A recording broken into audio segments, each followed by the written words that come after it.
Special congratulations to Mayor-elect Zohran Mamdani. He is, effective January 1st, 2026, will be the new mayor of New York City.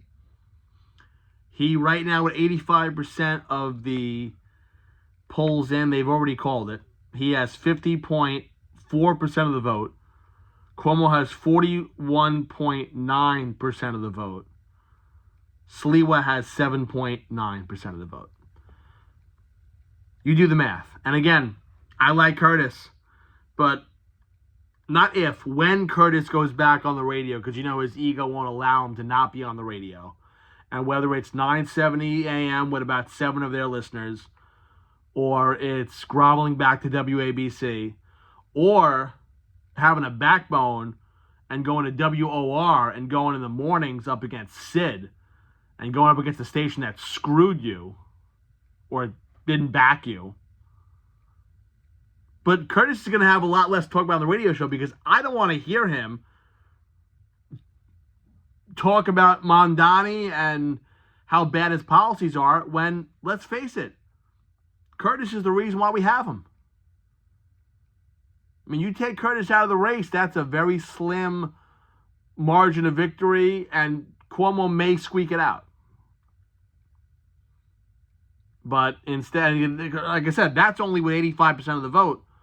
Well, not only 85% of the vote, but who knows if it was only Cuomo and it's a 1.5 with 15% of the vote to go, okay. But Mamdani is the mayor. Now, will New York crumble tomorrow? No. Is New York going to crumble in 4 years? Well, we have to see. I am not a big fan of socialism, of communism. I'm not really big into that stuff. It's just not my political policies. It's stuff that I don't agree with. I can see why people are intrigued by it. And some of the policies are intriguing, to me even. But when you look in the big picture,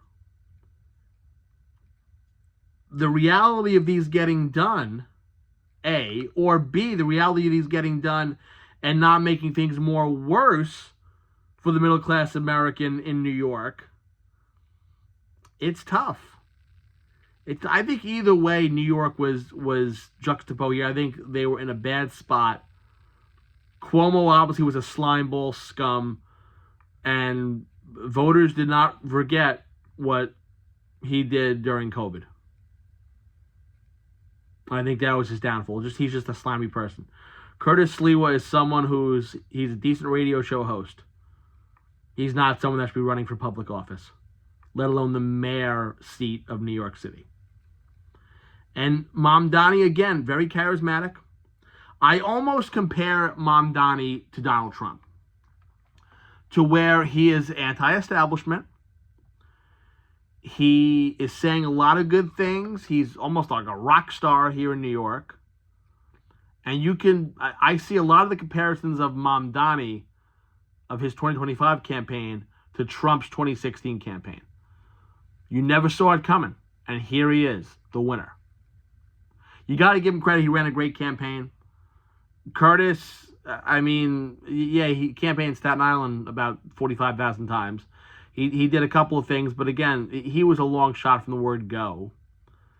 Cuomo just didn't run a good campaign.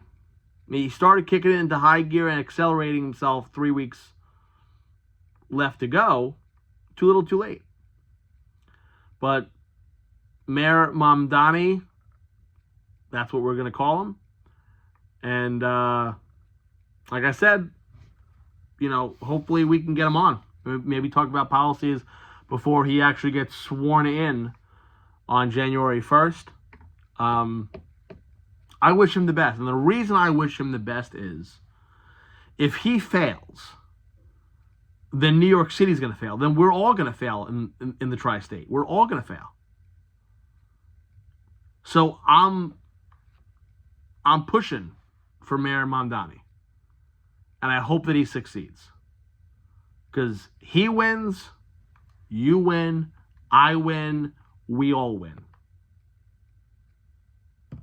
If he loses, oh boy, we're going to lose. And lose bad.